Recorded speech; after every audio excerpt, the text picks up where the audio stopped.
My question is, how do we understand the claim that Jesus, peace be upon him, was crucified on a cross, tree, or pole in light of Deuteronomy chapter 21, verses 22 and 23, and Galatians chapter 3, verse 13, which states that whoever is hung on a tree or pole or cross is cursed? Thank you.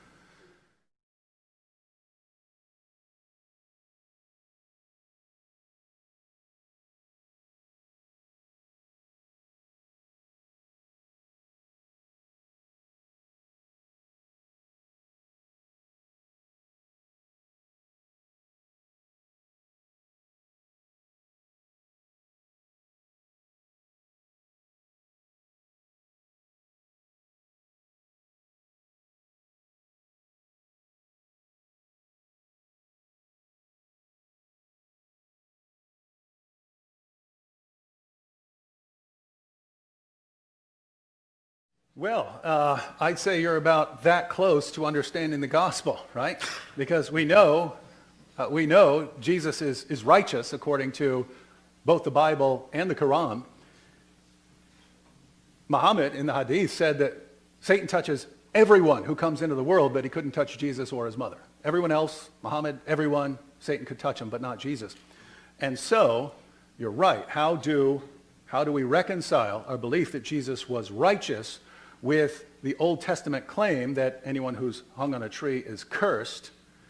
And it seems that we would have to say that Jesus was cursed in spite of being righteous, and that's exactly what the gospel says, right? The one who was without sin became sin for us. So, if we left those things out, and you would wonder, oh, was Jesus cursed? Well, Jesus was righteous, and yet he was cursed. And notice he was hung on a tree according to Shabir as well. So he's under a curse according to both views on the stage tonight. And so if Jesus was under a curse, well, what do we do there? In Christianity, he's under a curse for a reason, right? He's under a curse for a reason because he's becoming a curse for us, right? So that we can be forgiven.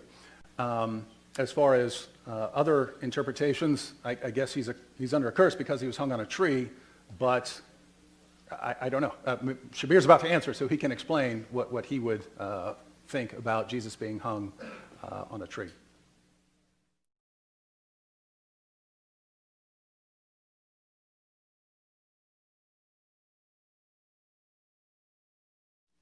I agree that Jesus was righteous, and I don't agree that he was a curse.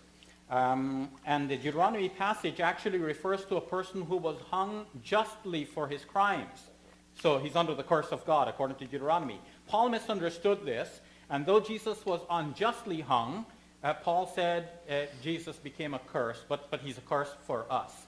But that is problematic because, as Dr. William Lane Craig asserts, you cannot just simply say that Jesus got up and rose from the dead on his own. God had to raise him from the dead.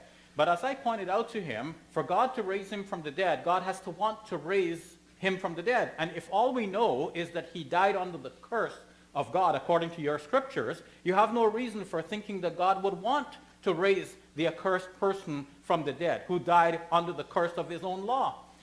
So you have a contradiction here, and it's a major one, and that's another reason for believing that Jesus was not raised from the dead, and it's better to think that he did not die in the first place.